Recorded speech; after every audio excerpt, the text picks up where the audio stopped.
Meus amados e amadas, nós estamos aqui, eu estou ministrando, desde a morte e a ressurreição de Cristo, estou ministrando sobre aquele período, né, de 40 dias que ele esteve aparecendo aqui, ali, instruindo as pessoas a respeito do reino. E, então, o interessante é o seguinte, eu identifiquei pela Bíblia em ordem cronológica 7 aparições, vamos dizer assim, 7 aparições. Nós já pregamos aí, falando sobre as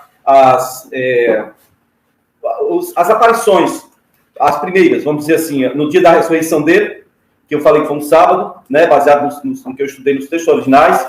Nos vídeos aí passados, você pode procurar. Depois, uma semana depois, ele aparece de novo aos discípulos. Sem falar que no dia da ressurreição, ele apareceu para um monte de gente. Apareceu para as Marias, depois ficou conversando com Maria Madalena. Os soldados viram o anjão saindo correndo. E depois Maria Madalena foi... Maria Madalena foi, falou com os apóstolos, veio João e Pedro, só o apóstolo João que narra isso, vieram até o túmulo, mas não viram, só viram lá o túmulo vazio. Aí teve aqueles 2 de Emaús. No dia da ressurreição, ele apareceu para muita gente. No dia da ressurreição, diz que algumas pessoas que ressuscitaram até entraram na cidade. Né? Bom, foi muito interessante o dia da ressurreição. Aí, passada uma semana, ele apareceu de novo para repreender o Tomé, dizendo para Tomé não se torne fiel, permaneça fiel, porque felizes são aqueles que não viram e creram, ou seja, aqueles da velha aliança, aqueles que se sustentaram, mesmo vivendo num tempo difícil, na época antes da lei, né? Antes da lei. Abraão é antes da lei, né? E eles creram no Messias, Mashiach, Yeshua, né? Então é isso. E depois de esse primeiro encontro que eu contei com os discípulos, teve o segundo encontro, uma semana depois. Teve o terceiro encontro, nós falamos quarta-feira passada sobre a pesca maravilhosa, que foi em Mar da Galileia. Jesus queria encontrá-los no Mar da Galileia, onde ele queria refazer o chamado. Você vê na narrativa que só tinham 7, irmãos, só 7 pessoas lá. Então, nós vamos ver outras narrativas aqui. Esses 7, Jesus quis, na verdade, refazer o chamado de Pedro, que estava danificado, né? Pedro tinha negado Jesus, estava muito mal, e o Senhor restaurou ali. Né? Foi o comissionamento de Pedro. E hoje nós vamos falar sobre a grande comissão que houve em Jerusalém. A gente associa a um momento só, né? Em Jerusalém, não, na Galileia. Aquele momento de 500 pessoas, a gente lê um texto só e acha que é tudo a mesma coisa. Mas não tem como ser a mesma coisa, porque no momento que se juntaram os 500 pessoas, eles estavam na Galileia. Então não foi na Ascensão. A Ascensão foi em Jerusalém, Monte das Oliveiras. Né? Então, tem textos e textos nós precisamos esquadrinhar e procurar para entender. Embora eu quero, antes de ler o texto, passar para vocês o primeiro questionamento. Você viu a diferença entre Jesus, vamos dizer assim, filho do homem, né? Nascido, se fez carne, nascido como homem, nascido de uma mulher, e o Jesus glorificado, Jesus ressuscitado? Você viu diferença no ministério de Jesus? Eu vi claramente. Depois de Jesus ressuscitado, ele não fez mais um milagre. Nenhum. O milagre foi a própria ressurreição dele. Mas ele não fez milagre em ninguém. Ele só passou esses 40 dias tentando falar com os discípulos o que era necessário ser feito para que ele fosse glorificado e para que os irmãos pudessem entender bem as coisas do reino. Então ele precisava... Vou pôr no chão. Opa, não. Peraí, gente, tem um problema aqui. Deixa eu tirar isso aqui. Pronto, pode pôr no chão. Então, ele precisava trabalhar o comissionamento dos irmãos.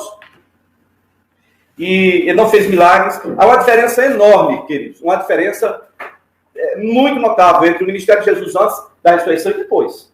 Depois da ressurreição, Jesus não é mais simplesmente o filho do homem, nascido de uma mulher. Não, ele é Jesus, o rei da glória. Quem é esse rei da glória? Senhor poderoso, força da batalha. Ele é o rei da glória. Levantai, ó portas, as vossas cabeças, para que entre o rei da glória. Quem é o rei da glória? Jesus é o rei da glória. Amém? Então, é uma diferença muito notável entre o ministério dele antes da ressurreição e depois. O apóstolo Paulo disse que ninguém vai conhecer Jesus segundo a carne. E ele fez isso de propósito. Não foi uma coisa assim, que ele estava falando era algo literal mesmo, sabe? Ninguém vai conhecer Jesus segundo a carne. Ele conhecia e ele via que nas aparições de Jesus, as pessoas ele nunca aparecia da mesma forma. Senão as pessoas já saberiam que era ele. Toda vez tem um questionamento, né? Uns não criam. Ah, será que é Jesus mesmo? Todas as aparições. Menos na última lá, que foi na ascensão, que foi mais com os 12 discípulos. Eu vou ler os textos para que vocês me acompanhem aí. E eu queria dizer para você que há uma diferença enorme entre adorar o Jesus, divulgar o Jesus, pregar o Jesus, filho do homem, né? Nascido de mulher, Deus homem. E ele continua sendo Deus homem? Sim. Quando ele estava aqui na Terra, ele tinha nascido de mulher, então ele tinha corpo humano. Ele era Deus homem, estava no corpo aqui humano. Agora o corpo foi ressuscitado e foi transformado aquele corpo. Então ele continua no céu e ele é Deus no céu e ele é também homem. Por quê? Porque ele nasceu de uma mulher. É Deus homem na terra e Deus homem no céu.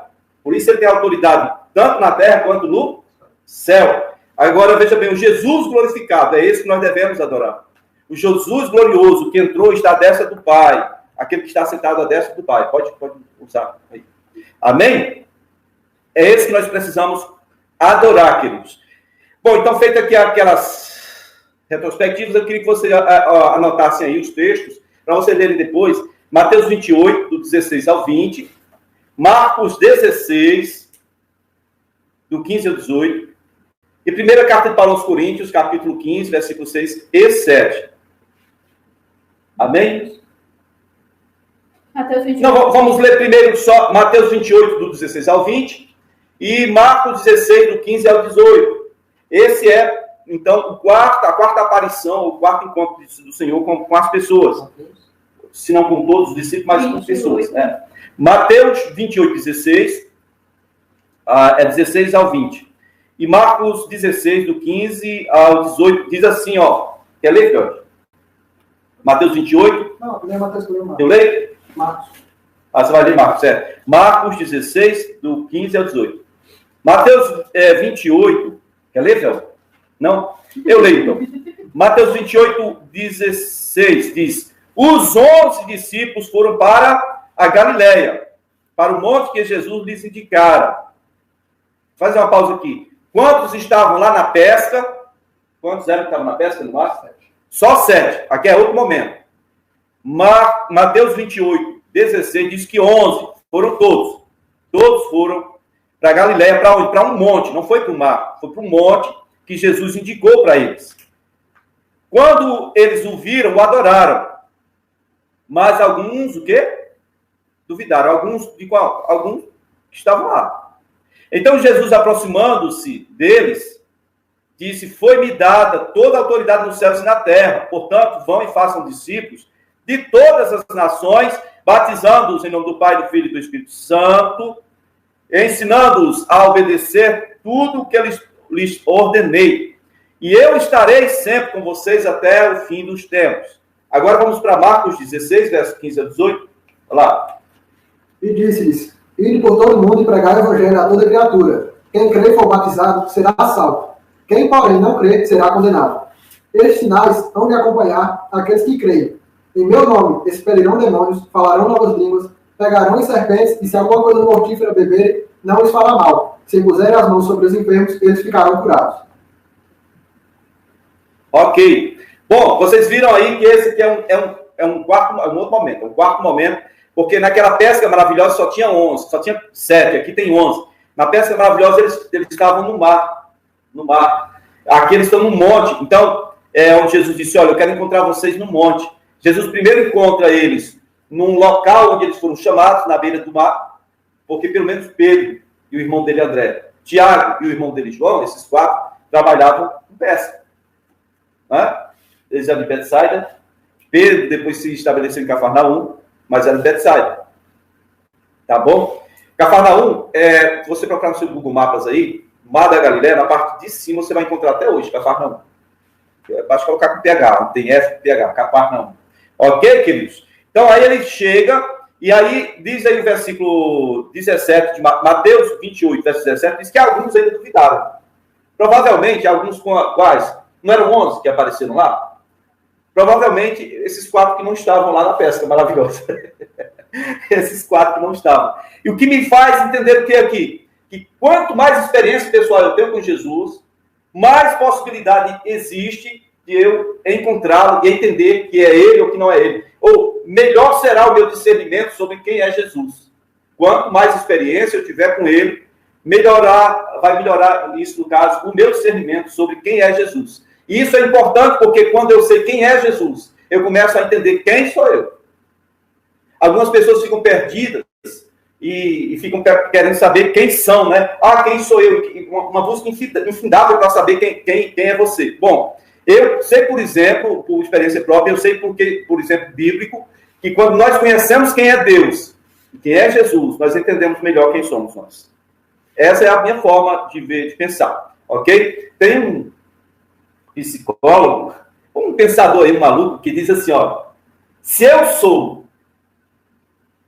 aquilo que tenho, se eu sou aquilo que eu tenho, e se eu perco o que eu tenho, então o que eu sou?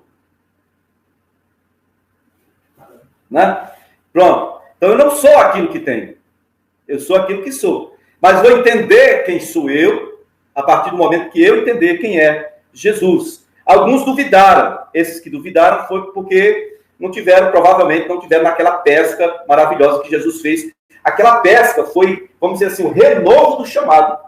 Tanto é que João disse para Pedro, né? Olha, Pedro é o mestre. Por quê? Porque já tinha acontecido uma vez. Aquilo já tinha acontecido uma vez. Quando foi aquilo? Aconteceu aquilo quando? Quando Jesus veio chamar Pedro, eles tinham acabado de pescar, não tinham achado nada. Estavam lavando as redes. Jesus disse, põe a rede no barco, vai ali. Tal. Aí Pedro diz, olha, pescamos a noite, procuramos a noite inteira, não achamos nada. Tipo assim, já um pouco até irritado. Mas, sob a tua palavra, eu vou lançar as redes. Depois que foi pego um monte de peixe, aí Pedro disse, se afaste de mim, porque eu sou um pecador.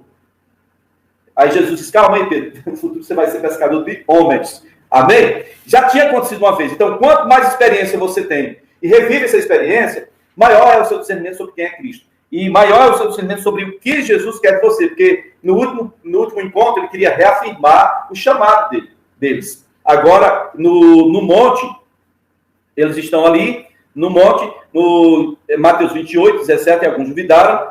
E, então é isso. É aquela hipótese que eu falei, que ele nunca aparece com a mesma aparência. Porque, queridos, uma coisa é o corpo natural, outra coisa é o corpo espiritual. O corpo espiritual não pode estar preso a uma aparência, não. Deixa eu explicar para vocês uma coisa interessante aqui. Primeiro é que Jesus, se ele quisesse, ele poderia aparecer com a mesma fisionomia. Mas ele não quis, não quer. Ele não quer ser conhecido segundo a carne, ele quer ser conhecido Jesus glorificado. É esse o Jesus que eu quero que você conheça e que você e eu, nós possamos pregar. É esse Jesus, que não pode ser conhecido segundo a carne, mas ser conhecido pelo Espírito. Ok? Bom, queridos, então, olha, ele sempre parece diferente. Se você for pegar, por exemplo, o exemplo que Paulo dá sobre o corpo glorificado, o corpo ressuscitado, né, e o corpo comum, ele diz que uma coisa é o que você semeia, um corpo é o que você semeia, e outro corpo é o que você depois vê, depois que a semente brota. Por exemplo, um grão de milho é bem pequenininho.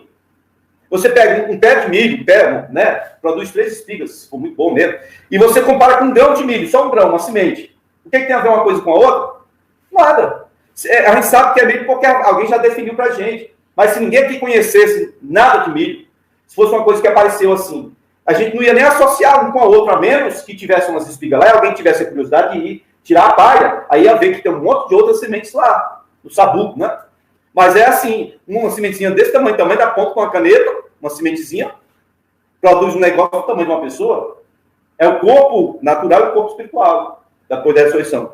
Jesus não quer ser conhecido por ninguém conforme a natureza humana. E ainda tem gente hoje, agora, que crê em Jesus como só assim, aquele Jesus histórico. Não, eu acho que ele foi uma boa pessoa. Não. Ele faz questão de querer ser conhecido só pelo Espírito, não segundo a carne, não segundo o conhecimento humano. Não é um Jesus histórico que vai fazer mudança na vida de seu ninguém. É um Jesus ressuscitado, Deus homem, que está sentado à destra de Deus. É esse o Jesus que precisa ser anunciado. É esse Jesus que comissiona os discípulos a fazer a obra. É esse Jesus, não o outro. É a minha pessoa? Mas nós estamos vivendo outra fase. Nós não podemos viver só aquela fase de Jesus, que misericordioso, que fazia curas, que tal, que anunciava o reino. Não. Nós temos que pregar Jesus crucificado, ressuscitado e glorificado, que também voltará, né, para dar a cada um segundo as suas obras. E aí ele diz o seguinte, olha, esse Jesus glorificado, olha a declaração que ele dá em Mateus 28, versículos 18 e 19, vai dizer assim, ó, foi-me dada toda a autoridade nos céus e na terra. Só foi dada autoridade na terra também porque ele nasceu de uma mulher. Se ele nunca tivesse se feito carne, ele não teria como. Ele não teria como ter direito de ter autoridade sobre coisa nenhuma. Por isso é que ele teve que se fazer carne. Né? Essa é uma das questões mais debatidas aí. Tem gente que fica colocando, por exemplo, que os anjos coabitaram com as filhas dos homens, aí nasceram gigantes, lá em Gênesis 6, e esse foi um dos motivos pelo qual veio o dilúvio e tal. Bom, anjo é assexuado, o anjo não tem como ter uma semente para fazer um filho nascer. Se tivesse, olha o que eu estou dizendo, presta atenção, se tivesse como os anjos fazerem isso, o diabo já tinha dominado realmente tudo, e ele seria o dono legal, literal de tudo. Então Jesus se fez carne. O demônio não tem esse poder, não. Ele pode fazer, por exemplo, uma pessoa endemoniada gerar um filho. E esse filho ser muito consagrado a ele. Mas fazer nascer, não, só é Deus que tem esse poder, tá bom? Queridos, então Jesus disse, foi-me dado toda a autoridade nos céus e na terra. A autoridade é uma coisa, o governo é outra, né? Ele foi dado também o governo também. Tem outra passagem que diz que o Pai entregou a ele o governo e o poder sobre todas as coisas. Autoridade, governo e poder. Essas três coisas são coisas distintas. A gente precisa entender melhor, mas não é esse o assunto da vez. Então é isso. E aí ele fala para irem a todas as nações, os discípulos, batizamos em nome do Pai, do Filho e do Espírito Santo. Olhe bem o que diz aqui, Mateus 28, Mateus 28, versículo 20. 19, né?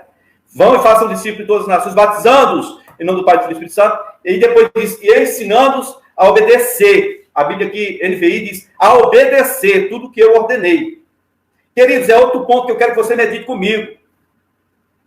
Quando a gente não ensina a obediência, é difícil Jesus permanecer conosco. Agora, como é que eu vou ensinar a obediência se eu não tiver aprendido a obediência?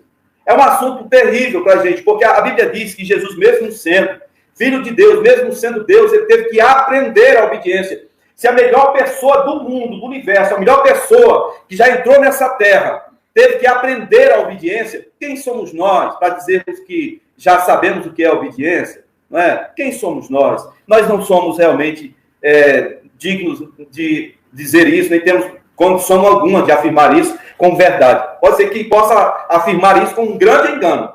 Mas se o Filho de Deus, a melhor pessoa que já existiu na face da terra, teve que aprender a obediência, quem somos nós? Quem somos? Eu e você. Para dizer que já sabemos o que é obediência. Obediência é o que ele fez.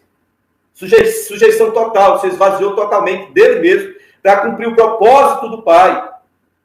Isso é obediência. Isso é obediência. Não é simplesmente dizer, eu vou fazer a vontade de Deus, mas vou fazer um pouquinho da minha. Eu e Deus, uma vírgula. É Deus e Deus. Você está fora. Ou você está fora, ou é Deus que está fora. Ou é ele reinando, ou é você. Não tem como ser Deus e eu aqui dividindo, não. Ele só entra se for para ele reinar. Ele só entra se for para ele ter autoridade total. Ele diz, eu tenho autoridade no céu e na terra. Mas em meu coração e em seu coração ele tem todo poder. Ele só tem esse poder de gerar em nossas vidas e nos gerar no reino, se nós aprendermos a obediência. Ele tem todo o poder no céu e na terra, mas se eu não escolher aprender a obedecer, eu não vou fazer parte disso. Não vou fazer parte disso. Aí vem outro ponto que eu e você precisamos meditar muitíssimo bem. Muitíssimo bom. Muitíssimo bem. Como é que eu ensino a obediência? Como é que eu ensino a obediência? Praticando. Eu ensino a obediência praticando. Alguém vai me ver obedecendo a Cristo. E alguém vai me imitar. E é isso que é fazer discípulo. Quando eu estou em uma prática de obediência e alguém vê a minha obediência e diz, eu quero ser como fulano.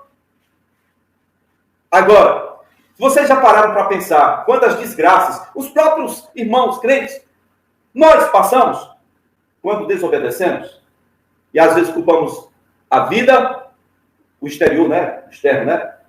Pessoas, o diabo, culpamos tudo, menos nós mesmos. E nós dizemos o quê? Não, nós já somos pessoas obedientes. Ah, sou crente? Sou crente.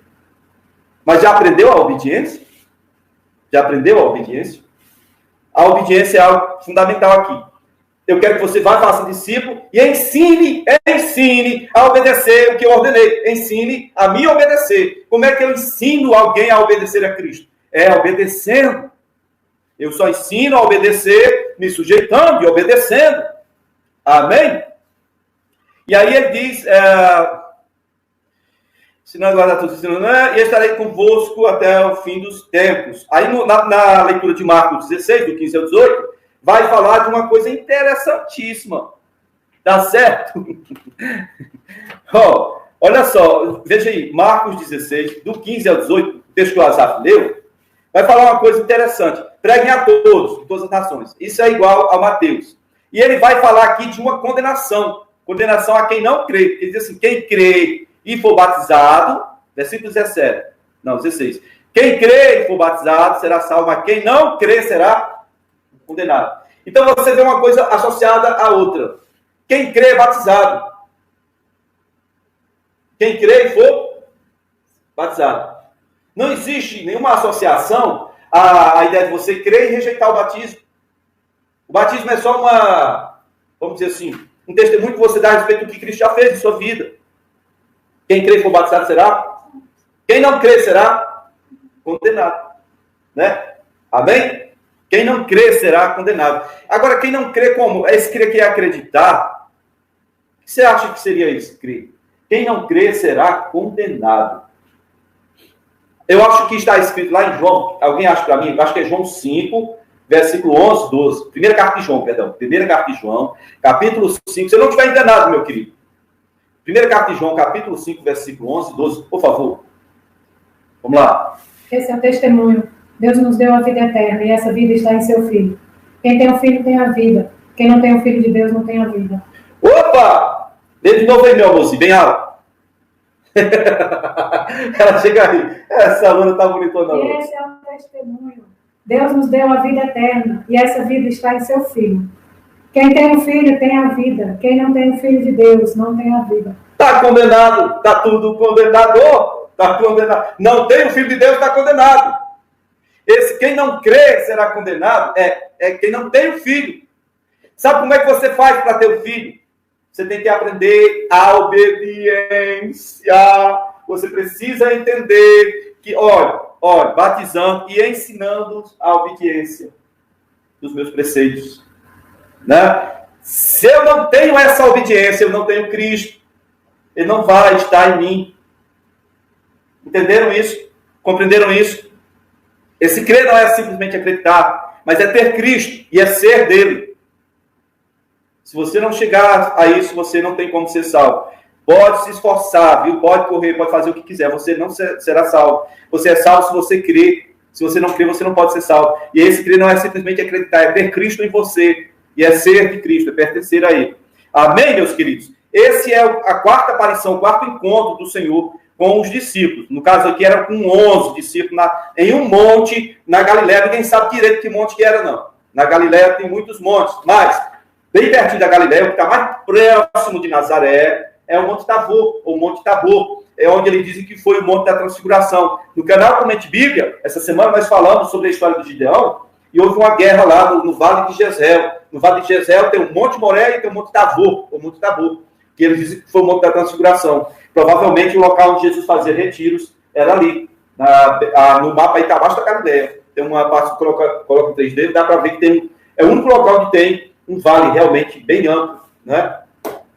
Onde tem a fonte, o poço de Harod, quer dizer, os que estavam tremendo de medo. O fato de tremerem de medo é que deu nome àquele lugar. Meus queridos, então veja bem, o texto de Marcos 16 diz para pegar todos, quem crê e for batizado será salvo, quem não crê será condenado. Aqui faz menção de uma condenação. E no versículo 17 vai falar dos sinais. Os sinais que acompanharão os que creem. Primeiro, expulsarão demônio. É o primeiro sinal. O primeiro sinal. Quando a gente morava em Minas Gerais, era tanta gente, mas tanta gente, que a gente via compartilhar, né? Tem que expulsar um monte de demônio e tal. Toda semana, era direto. Aqui nós estamos com quantos anos? 16, vamos para 16 anos. 16 anos aqui. Os que apareceram era tudo gente que estava inventando, estava com problema de cabeça. Não teve nenhum caso aí de demônio. Nenhum, 16 anos. E vocês acham que aqui no Ceará é porque aqui o negócio está tudo em paz? É assim, tipo, não tem demônio aqui não? Eu tenho que rir desse negócio. Bom, não vamos atrás disso não. Mas o primeiro sinal aqui é: expulsarão demônios. Segundo sinal: falarão novas línguas. Isso aí a gente vê muito por aí. Terceiro sinal, versículo 18. Pegarão em serpentes. Está fazendo... Onde é que a Bíblia fala de serpentes? Fala de uma serpente no Éden. O filho da mulher, né? O descendente da mulher, iria esmagar a sua cabeça. E tu lhe ferirá o calcanhar. Ou seja, a serpente iria morder o calcanhar de Jesus. Não é literal aqui. Mas aqui também não é literal. Pegar em serpentes aqui não é literal. Isso aqui tem a ver com a obra de Jesus impedindo a obra de Satanás de crescer. Pegaram em serpentes. Serpentes aqui simbolizam de Satanás e a descendência, o descendente de Satanás. A descendência de Satanás, demônios. Né? Expulsaram demônios, falaram novas línguas aqui, pegaram em serpentes, ou seja, vocês vão deter a obra dos demônios. Vão deter. Literalmente, vão prender. Vão mandar prender. Vão, sabe? Dar ordem de prisão para demônios. E aí diz que se beberem veneno mortal, não escassará mal algum. Tem gente abestada que vai pensar o seguinte: pastor, então quer dizer que eu posso beber, fazer um misturado aí, como é que é? Chubim, né? Chubim de matar, que não vai dar nada. Faça, bobo. Está escrito: não temperado o Senhor teu Deus. Faça. Ele vai te livrar. Aqui é se você tiver comissionado, tiver na missão do Senhor. Né? Ele não gravou isso aqui para deixar você... vou experimentar. Eu creio em Jesus. Eu vou tomar aqui um veneninho para ver se melhora a minha vida. Vai, doido, vai. Então, beber de alguma coisa mortífera não nos causará mal algum. Aí o último é: imporão as mãos sobre os enfermos e eles serão curados. Esse também a gente vê muito por aqui. Todo canto a gente vê. Imporão as mãos sobre os enfermos e eles serão curados. Aí, pastor, tem que ter alguma oração especial, né? Não, você tem que ter uma oração da fé. Não precisa aprender muita coisa, não. A regra é: você põe as mãos e eles vão ser curados. Não é você nem a sua mão. Eles vão ser curados. Não importa. Isso é com o Senhor. Nossa parte é em boas mãos. Amém? É um sinais. Agora, meus queridos, esse é o quarto encontro. Aí a Bíblia, em ordem cronológica, vai lá para a primeira carta para os Coríntios, capítulo 15, versículos 6 e 7, vai falar de versículo 6 ainda é esse quarto encontro. Versículo 7 já é um quinto encontro. Veja bem. Ó, depois disso apareceu a mais de 500 irmãos de uma só vez, a maioria dos quais ainda vive, embora alguns já tenham adormecido. Certo? Vamos dizer assim, que isso aqui seria a grande comissão. A grande comissão. A Bíblia está colocando como no mesmo momento em que eles estavam no monte na Galileia, provavelmente quando Jesus desceu, aí Jesus fala essa palavra que ele falou, vão para todas as nações, tal, não foi só para os discípulos, os 11. Jesus sempre fazia isso, ele ficava a parte uns com os discípulos, mas sempre saía e falava ao povo. Aqui foi o grande comissionamento na Galileia. Coríntios 15, verso 6. Agora o versículo 7 já é outro momento, que diz assim: depois ele apareceu, o Senhor Jesus apareceu a Tiago, e então a todos os apóstolos. Ou seja, Tiago aqui não é o Tiago irmão de João, e nem é o Tiago menor. É o Tiago irmão de Jesus, né? Tiago, José, que é Simão e Judas. Tiago, José, Simão e Judas são os 4 irmãos de Jesus que a Bíblia narra. Tá bom? Nesse quinto encontro, só fala que ele teve um encontro com o irmão dele, Tiago, e depois apareceu a todos os irmãos, os outros apóstolos. Mas não fala nada, não fala mais nada aqui. E eu quero só que você perceba que sempre Jesus aparece, ele aparece com outra aparência, e assim, aqui não fala nada do encontro dele com o Tiago. A gente sabe que Tiago tornou-se o primeiro pastor da primeira igreja em Jerusalém. Mas não fala nada desse encontro, né? Só fala que ele encontrou. Depois encontrou mais uma vez todos os discípulos, os 11. E aí, o quinto encontro é só isso. E aí, o sexto encontro está lá em Lucas 24, onde diz assim: Cristo dá outra comissão aos discípulos. Especificamente só para os discípulos. Lucas 24, verso 4. Lucas 24, versículo 44. Vou ler para você. Diz assim: e disse Jesus: foi isso que eu lhes falei enquanto ainda estava com vocês. Era necessário que se cumprisse tudo o que a meu respeito está escrito na lei de Moisés, nos profetas e nos salmos. Então lhes abriu o entendimento para que pudessem compreender as escrituras. E lhes disse: está escrito que o Cristo haveria de sofrer e ressuscitar dos mortos no terceiro dia, e que em seu nome seria pregado o arrependimento para perdão de pecados a todas as nações, começando por Jerusalém. Vocês são testemunhas dessas coisas. Eu lhes envio a promessa de meu Pai, mas fiquem na cidade, até serem revestidos do poder do alto. Está vendo aqui? Um quinto encontro, ele teve com Tiago, depois com os seus irmãos. Agora, o texto de Lucas 24, do versículo 44 ao 49, é o mesmo texto de Atos 1, que é o único local onde aparece aquela história de permaneça na cidade. Né? É o momento em que se abre o entendimento deles. Então, no sexto encontro, né? Abriu-se o entendimento deles para poder compreender realmente tudo que tinha que acontecer. Aí Jesus disse: eu não falei para vocês antes de ser morto, não falei. Né? Então é isso aí. O entendimento deles se abriu, versículo 45.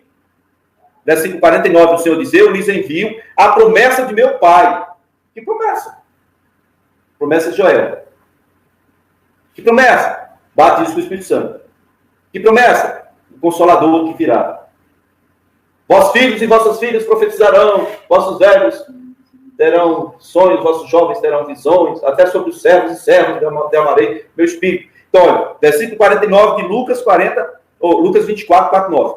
Eu lhes envio a promessa do meu Pai, mas fiquem onde? Fiquem na cidade. Que cidade? Jerusalém. Nós todos somos coisas com relação a isso. Aí Atos 1, verso 3 diz: depois do seu sofrimento, Jesus apresentou-se a eles e deu-lhes muitas provas indiscutíveis de que estava vivo. Apareceu-lhes por um período de 40 dias, falando-lhes acerca do reino de Deus, do reino. Jesus fala só sobre o reino, não fala de mais cura, nada, só fala sobre o reino, só ensina. Certa ocasião, enquanto comiam com eles, Jesus deu essa ordem: não saiam de Jerusalém, mas esperem pela promessa de meu Pai. Está vendo? Eu estou entregando a promessa do meu Pai. E agora está dizendo: não saia de Jerusalém, mas aguarde a promessa do meu Pai, da qual lhes falei. Pois João batizou com água, mas dentro de poucos dias vocês serão batizados com o Espírito Santo. Então, os que estavam reunidos lhe perguntaram: Senhor, é nesse tempo que o Senhor vai restaurar o reino a Israel, não o reino de Israel? Restaurar a Israel, ou seja, é agora que o Senhor vai tomar o poder de Roma e vai devolver o reino, o nosso reino, o governo, para o povo israelita? É agora? A hora da revolução? É agora, Jeová? Aí ele disse: não.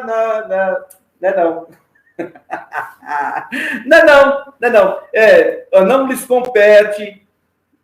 compete saber tempos ou dias, datas que o Pai estabeleceu pela sua própria autoridade. Mas, agora no versículo 8 de Atos 1, ele vai dizer por que ele quer que o pessoal fique em Jerusalém. Mas receberão poder quando o Espírito Santo descer sobre vocês, e serão minhas testemunhas em Jerusalém, em toda a Judéia, Samaria e até os confins da terra. Ou seja, para você entender o que é isso, é só você pegar uma água, deixar numa vasilha, numa bacia, e soltar uma semente, uma pedrinha bem no meio. Aquelas ondas, a ideia de Jesus é que a partir de Jerusalém, a partir do local onde o Espírito fosse descer, essa onda de poder pudesse chegar até os confins da terra. Essa onda de poder. Mas era necessário o seguinte: a promessa eu estou entregando. Vocês não podem vacilar nisso. Fiquem em Jerusalém até que do alto vocês sejam revestidos de poder. Porque é uma condição para você ser testemunho de Jesus, é ser revestido de poder. Certo? Uma coisa é ele comissionar, a outra coisa é ele revestir de poder. É ele autorizar uma coisa, vá, faça discípulo. A outra coisa é lhe dar a condição. É a ferramenta de trabalho. Amém? É mais ou menos isso que eu quero que vocês entendam. E aí eles tiveram que ficar em Jerusalém quantos dias? Vamos contar. Foram 40 dias que ele ficou aparecendo. Mais 3 dias que ele teve morto. Vai 43 dias. Então, o Pentecoste é o 50º dia, 50º dia. O Pentecoste foi a festa quando o Espírito Santo desceu. Ou seja, eles passaram uma semana orando só, gente. Só uma semana. Somente uma semana, tá bom? Então, eu quero que vocês guardem isso aí, porque o 7º encontro, a última aparição de Cristo, vai ficar meio dúvidas. Tem alguns que não vão gostar muito, não. Porque a gente, pela narrativa aqui, da cronológica, a gente não pega como a Bíblia comum, não. Porque, pegando pela Bíblia comum, fica uma confusão danada. Por exemplo, você pega ali o momento em que Jesus é assunto aos céus, e aí você mistura com esse momento aqui, ó. Aí você pergunta, peraí, ele estava em Jerusalém ou na Galileia? E o pior, o anjo que aparece em Atos dos varões galileus, mas na narrativa de Lucas, o anjo, né, que o pessoal diz anjo, não era anjo, era 2 homens, vão aparecer e eles vão dizer assim, ei, galileus, vai chamar o discípulo de galileus. Aí você associa isso ao momento que ele teve no monte lá na Galileia. Não tem nada a ver.